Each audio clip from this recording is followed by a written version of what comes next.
New at 5:30, when you break it down, most homicides county and nationwide have a clear motive: domestic violence, gang retaliation, or robberies gone wrong. But once in a while, a murder comes along that leaves detectives bewildered. And this is the story of one of the most shocking crime scenes in Kern County, one that many have never heard about. 17's Olivia Lavoie joining us now, adding this investigation to a long list of Kern County cold case murders. Olivia? Jim, as detectives put it, this case is like something out of a horror film.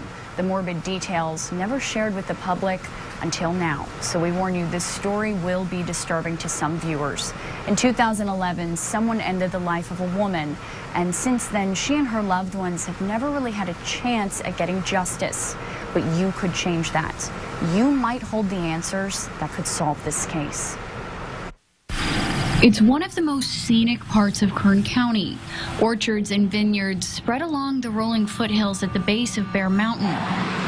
But what can be described as nature's beauty has also become an all too familiar dumping ground for killers. The body displays obvious signs of trauma, which lead us to believe that this is a homicide. And I remember looking at the detectives and the sergeant on scene and the coroner investigator who had arrived on the scene, and we were all kind of just speechless. We were just kind of looking at each other, you know, trying to get our minds around what we were looking at. It was that surreal. This crime was different. This was overkill. Something this gruesome is very unusual. This is one of those types of murders and murder investigations that you come across maybe once in an entire career, maybe never. Just outside Arvin, lying on a dirt road, the discovery that shocked even seasoned investigators. Completely nude, she had been decapitated, probably between 40s or 50s, Caucasian or light-skinned Hispanic, on the dirt roadway, and it appeared that the body had been posed by whoever had left the body there. The killer left few clues, going to extremes to conceal the identity of the victim. Mutilated bodies on homicides are pretty rare. We don't get too many of them. They do occur, but something to the point of full decapitation is pretty rare. It was creepy. I remember having a couple of nightmares about it afterwards. Pruitt says it's clear a lot of effort went into staging this murder. The blood had been drained from the body. The crime scene itself was very clean. It looked like somebody had taken a mannequin, removed the head of the mannequin, and then just posed the mannequin on a dirt road. The decapitation was noticeably neat. It was a fairly clean cut.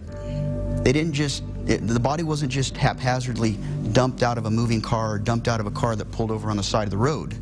This person took their time to pull into this dirt access road, remove the body, place it on the ground, and then pose it in what I would consider a sexual manner, and wanted the body found like that. The investigation, unfortunately, became cold shortly thereafter due to a lack of identification of the victim.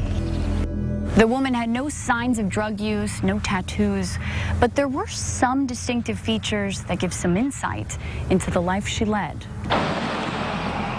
She does have some surgical scars from a single mastectomy as well as a C-section. Beyond that, we don't know anything about her. A possible battle with cancer, childbirth, but her DNA isn't in a criminal offender database or missing persons database. We need to try to develop some motive or persons of interest based on who she is and who she was interacting with. Without that, we really don't have anywhere to go at this point. One theory, the killer intentionally made her unidentifiable. Removing her head was just the beginning. 2 of her fingers were removed. Not really fingers, but thumbs, both thumbs severed. Significant because unless you're a criminal offender, the only fingerprints in a public database, driver's license, or passports will be a person's thumbprint.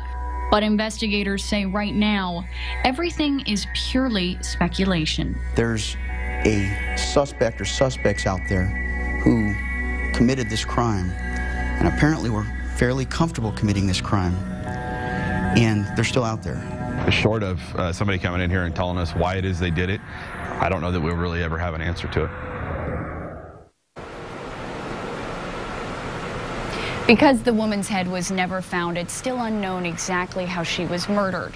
Now, investigators in this case are all on the same page. If the victim is never identified, the killer may never be found.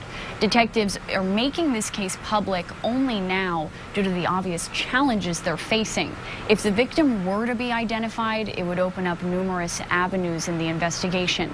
If you knew a woman who disappeared in 2011, who had a mastectomy and a C-section and was petite, about 100 pounds and 5 foot tall, you could hold the answers to solving this case. If you have any information, call the Kern County Sheriff's Department at 861-3110, or you can always stay anonymous by calling Secret Witness at 322-4040. In studio, I'm Olivia LaVoice, 17 News.